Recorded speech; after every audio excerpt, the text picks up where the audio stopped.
The war in Ukraine has two distinct theaters. The first is the brutal war of attrition being waged on the battlefield, where hundreds of thousands of troops face off against each other across an extended 1,000-mile front line. The second is in the air, where both sides bombard each other nightly with long-range missiles and drone swarms. The near-constant bombardment is designed to inflict so much damage to the other side that continuing the war becomes unfeasible, regardless of progress on the ground. And with that goal in mind, in 2025, Ukraine has begun zeroing in on the heart of the Russian war machine. So let's look what's on their radar and why it's made a significant difference. In many ways, air superiority has become one of the more critical aspects of the war. On the ground, neither side appears to have the numbers or resources for more than a slow, bloody grind forward, at best. At the current rate of advances, it would take years, if not decades, for either side to secure a decisive victory territorially. But in the air, Ukraine has made monumental strides. They've been striking targets both in the occupied territories in the Donbass, Crimea, Kherson, and Zaporizhia Oblast, and ever deeper inside Russia since 2022. But they seriously picked up the pace in the early summer of 2025, with primary targets in three categories. First, it targeted military facilities or sites within the military-industrial complex, such as factories that produce military equipment or components. According to a recent report compiled by Ukrainian website United 24 Media, a total of 132 military facilities were hit during 2025, including 91 strikes on military-industrial complex facilities, 25 strikes on overt military facilities, and 16 strikes on airfields. That's one successful strike on a major military target every 3 days. The most famous and likely consequential of these was the operation dubbed Operation Spiderweb, carried out on June 1st. Ukrainian intelligence services smuggled dozens of drones into Russia and assembled them into specially designed launcher trucks. The trucks were then driven close to critical Russian air bases, where the Russian fleet of strategic nuclear bombers was housed, and the drones were then launched at them. The attack caught the Russians completely by surprise. The bombers were standing out in the open, unprotected, in line with the recently expired New START nuclear arms control treaty, which compelled both the US and Russia to park their bombers in places where they can be seen by satellite surveillance.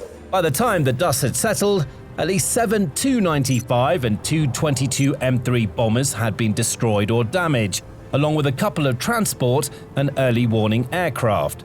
4 air bases in total were successfully hit: Belaya Air Base in Irkutsk Oblast, Olenia Air Base in Murmansk Oblast, Diaghilevo Air Base in Ryazan Oblast, and Ivanovo Air Base in the oblast that shares the same name. Another critical air base struck by Ukraine was the Kanskaya Air Base in the Republic of Adygea. This key Russian Aerospace Forces, or VKS, rear logistics hub was attacked overnight on December 28. But it wasn't just air bases that Ukraine struck. It also targeted facilities that produce Russia's military equipment throughout the year as well, and to great effect. On May 28, for example, Ukrainian Special Operations Forces and Intelligence Services, or SBU, hit the Kronstadt plant in Dubna in Moscow Oblast. As the producer of Orion, Inogdet, Grom, and Helios drones, among others, the troubled plant, which is undergoing all sorts of financial woes at the moment, is a critical node in Russia's UAV production chain. On the same night, in the same city, SBU units also struck the Raduga plant, manufacturer of cruise missiles like KH-101-555, KH-69, and KH-59MK missiles with which Russia regularly strikes Ukraine. On what was a particularly fiery night for the Russian military-industrial complex, particularly in the Moscow region, the UAV forces of the Armed Forces of Ukraine also struck the Angstram plant, which develops and produces microelectronic components widely used by the Russian military. Later, on July 26, Ukrainian drones reportedly hit and damaged 2 buildings at the Signal plant in the city of Stavropol. The plant is one of Russia's leading producers of electronic warfare equipment, including radar, radio navigation, and remote-controlled radio equipment.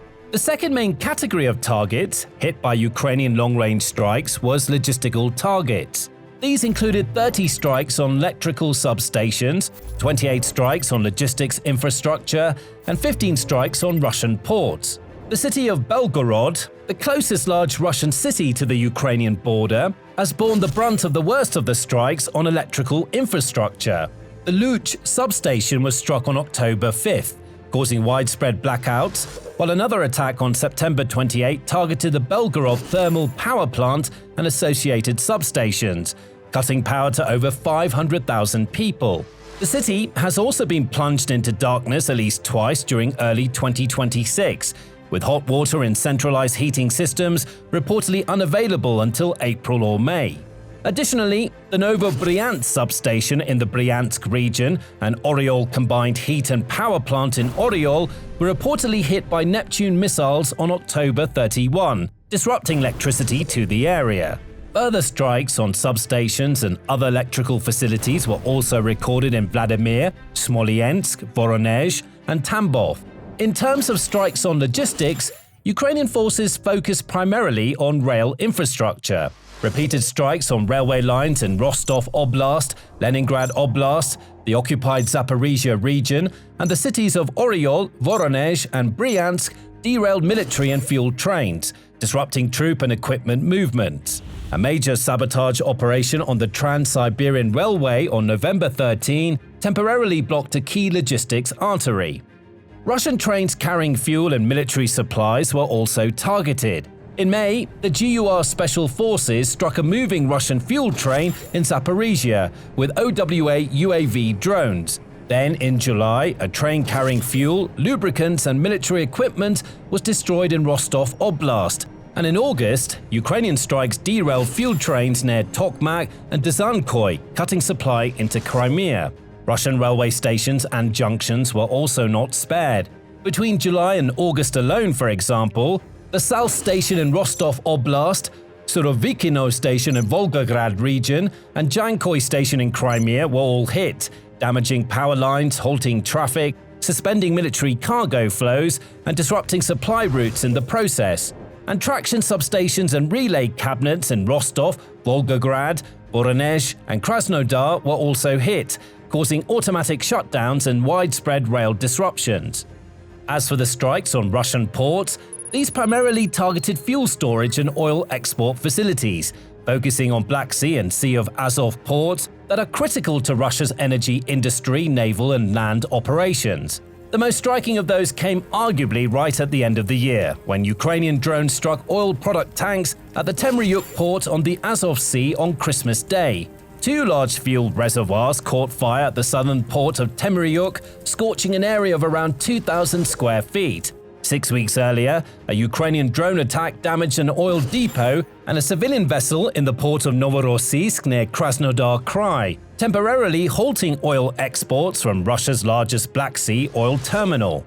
Indeed, strikes on Russian energy infrastructure are the third category of Ukrainian long-range strike targets, and in many senses, it's these strikes that have been the highest priority and had the greatest consequences. According to the United 24 report, in 2025, Ukraine hit Russian oil refineries 88 times, oil storage facilities 28 times, and gas infrastructure 6 times. For example, the Makhachkala oil refinery in Dagestan was struck on the night of October 21, damaging a processing unit that supplies fuel to Russia's Caspian flotilla. Then, on December 14, at least 3 refineries were hit in diverse locations.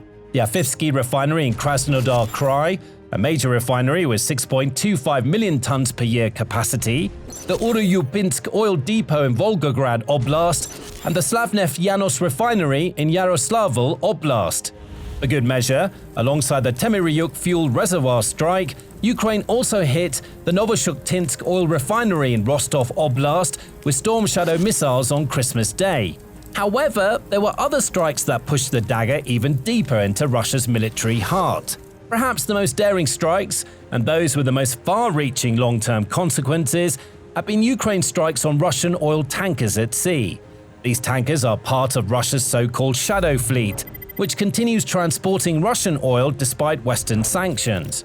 During the year, at least 11 Shadow Fleet tankers have incurred critical damage after being attacked by drones or suffering unspecified external explosions. The SBU has claimed responsibility for 4 of these attacks, while pointedly not denying the others, and has made clear that they intend to substantially damage Russian seaborne crude oil export revenues. The tanker strikes actually started in late December 2024, when Ursa Major, cargo ship owned by a company affiliated with the Russian Ministry of Defense, sank in the Mediterranean following several explosions. They then continued throughout the winter months of early 2025. The crude oil tanker Sea Charm was damaged in mid-January, while in the vicinity of Turkey's Ceyhan port. The Grace Verum was impacted off Libya in early February. The Sea Jewel was hit in Italy's Savona port on February 15, and the tanker Koala suffered damage from explosions while docked at Russia's Ust-Lager port on the Baltic Sea. While details of the cause of the explosions in all these cases remain somewhat murky, experts believe they were likely the result of limpet mines, small explosive charges with powerful magnets that stick to the hull of a ship. But during the course of the war, Ukraine has rapidly upgraded its naval drone capabilities, and these entered the fray with a vengeance in the second half of the year. In June, the crude oil tanker Vilamura, under Greek management, suffered an explosion off the coast of Libya. It was carrying 1 million barrels of crude oil and had to be towed to southern Greece for repairs. 2 weeks later, on July 6, the Eco-Wizard tanker, also under Greek management, was hit by 2 explosions just 10 minutes apart. Then on November 27, the Mersin, a Panama-flagged oil tanker managed by Istanbul-based Besiktas Shipping, was damaged off the coast of Senegal after being struck by 4 external explosions while at anchor near Dakar. The explosion caused seawater to enter the engine room, leading to a distress signal, emergency response, and successful evacuation of all crew who were unharmed. While Ukraine hasn't claimed responsibility for the attack and naval authorities deny that naval drones were involved, given what happened right after, it seems that Ukrainian naval drones, particularly its new Sea Baby maritime drones, were the likely culprit. In November, Ukraine's SBU started openly deploying Sea Babies to attack Russian commercial ships, damaging 3 Shadow Fleet tankers in the Black Sea in attacks for which it claimed responsibility on 28 November and December 10. These attacks were followed by an aerial drone attack on a tanker in the Mediterranean on December 19, the first overt deliberate strikes on commercial ships seen in the war. Combined, these strikes bring the number of Shadow tankers either taken out of action entirely or significantly damaged by Ukraine in 2025 up to at least 11, including 8 crude oil tankers. Now, meticulously collated facts, analyzed and compiled into cutting-edge analysis, that's what we deliver day after day here on The Military Show. If you haven't done so yet, subscribe to the channel to keep your finger on the pulse of what's really going on in the world of warfare. Now, the loss of the tankers themselves represents a pretty hefty financial blow for Russia. While most of the tankers in Russia's Shadow Fleet are estimated to be pretty long in the tooth at around 15 years old, replacing one is likely to set them back around $59 million each. At current oil prices, a tanker sunk while carrying a cargo of 2 million barrels of Russian Urals crude would cost Russia over $200 million. According to S&P Global, in September 2025, the Russian Shadow Fleet comprised 978 tankers with over 27,000 deadweight tonnage, representing a combined capacity of 127 million deadweight tons, or approximately 18.5% of the global oil tanker fleet. On the face of it, Ukraine has a long way to go before making a meaningful dent in that. However, not all tankers are used as prolifically as others. Based on their history, the majority of the tankers hit by Ukraine appear to be part of a much smaller group of tankers that make multiple Russian port calls a year, which the Kyiv School of Economics referred to as the core of Russia's Shadow Fleet. If that assessment is accurate, the tankers damaged or disabled in the last year may represent up to 10% of the total fleet, a potentially significant economic result. But the fallout from these attacks for Russia doesn't stop there. Insurance markets reacted strongly to the strikes, with rates for ships trading in the Black Sea increasing by as much as 300% in early December and doubling again in January. Russian seaborne crude exports via the Black Sea have plunged by 30%. And Besiktas Shipping, one of Turkey's largest tanker operators, including the Mersin and several other vessels sanctioned by Ukraine, announced that it will no longer transport Russian cargoes after the attack on the Mersin, citing untenable risks. Bottom line, it's basically become a lot more dangerous and expensive for Russia to export its oil. And that's the basic idea with all of these strikes, which former SBU chief Vasyl Malyuk famously dubbed kinetic sanctions, to starve Russia's war machine by cutting off access to revenues from its oil and gas exports. As little as a decade ago, the Russian economy was deeply dependent on revenues from energy exports, prompting the late US Senator John McCain to state in 2014 that Russia is a gas station masquerading as a country. Others like futurist Yuval Noah Harari, US Representative Denny Heck, and former EU foreign policy chief Josep Borrell expanded the notion, contending that Russia is a gas station with nukes or derivatives of the statement. Up to half of Russian state revenues were derived from oil and gas exports in the mid-2010s. However, that share has declined steadily and significantly over the years as Russia has increasingly diversified its economy. In 2024, oil and gas revenues reached 11.1 trillion rubles, around $120.3 billion, representing 30% of the federal budget, a 60% decline over little more than a decade. Officially, Russia's defense budget for 2025 was 13.5 trillion rubles, around $177 billion at current exchange rates. However, some estimates place total military and security spending as high as 16.8 trillion rubles, around $220 billion, when broader categories like internal security and classified items are included. Under this expanded definition, military spending increased by almost 70% in 2024. At those levels of spending, Russia's oil revenues clearly aren't sufficient to cover the cost of its war in Ukraine, with government funding sources shifting toward domestic taxation and an expanded export base rather than oil and gas revenues. Still, in 2025, the cost of the Ukrainian strikes on Russia's oil revenues quickly tallied up, increasing the urgency of diversifying its funding sources. According to Yevgeny Borovikov, Deputy General Director of leading Russian insurance broker Mainz, the Russian oil sector incurred more than $13 billion in direct and indirect losses as a result of Ukrainian drone attacks in 2025. The direct financial damage to oil and gas facilities from drone and missile strikes exceeded 100 billion rubles, approximately $1.3 billion, with lost revenue and indirect impacts bringing the total cost to over $1 trillion rubles, around $13.1 billion at today's rates. Consulting firm Argus reported a sharp decline in crude oil deliveries via pipelines to Russian refineries, which dropped to their lowest level in 15 years. In 2025, Russian refineries received 228.34 million tons of crude oil, 1.6% less than in 2024. Total domestic refining output fell by 1.7%, down to 262.3 million tons. Additionally, Russian insurance companies faced a surge in claims under terrorism and sabotage risk categories. According to a February 2026 report in the Russian financially focused website Kommersant, payouts in these categories exceeded the total value of premiums collected. Alexei Kotoyansky, head of corporate underwriting at insurer Saglesier, corroborated this fact, stating that the loss ratio on relevant insurance portfolios increased tenfold, with premiums no longer covering the volume of payouts. Insurance broker Remind reported a significant rise in the frequency of incidents and claimed that average losses from a single refinery attack often reached $5 to $10 million. Taken together, it's easy to conclude that the kinetic sanctions are working, and Ukraine is winning the war in the air.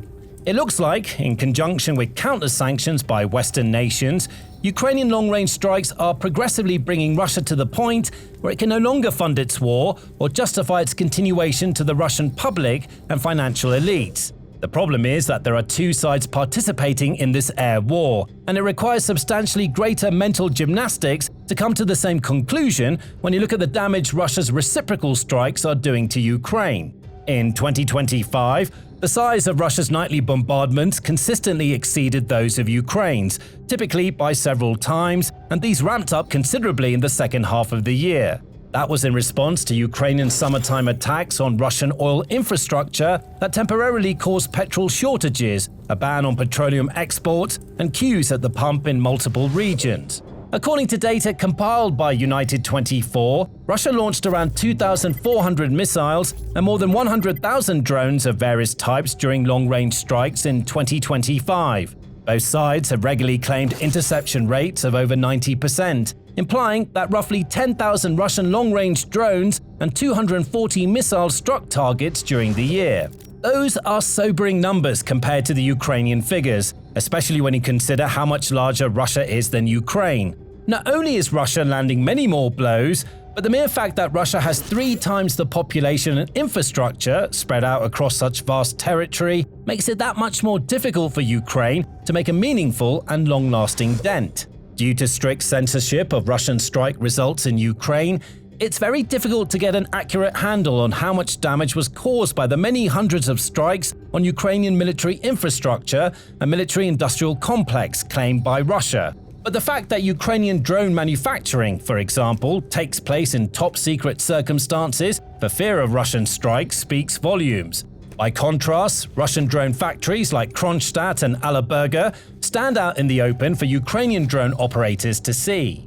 But while military damage remains a subject of speculation for now, the growing humanitarian catastrophe caused by relentless Russian strikes on Ukrainian energy infrastructure, right in the middle of a winter where temperatures in Ukraine have regularly dropped below 14 Fahrenheit, is plain to see. By January 2026, Ukraine's available generating capacity had dropped from 33.7 GW to about 14 GW, roughly one-third of pre-invasion levels, including the destruction of 90% of thermal power generation, 50% of hydropower installations damaged, and 40% destroyed. Already, the energy sector's long-term reconstruction needs are estimated at $68 billion, and the nightly strikes continue unabated. As a result, basic things like electricity, heating, water coming out of the taps, and a working sewage system have become luxuries for the majority of ordinary Ukrainians. More than 600 residents of Kyiv, roughly 1 in 5, have reportedly heeded Mayor Vitaly Klitschko's call to flee the city for the winter.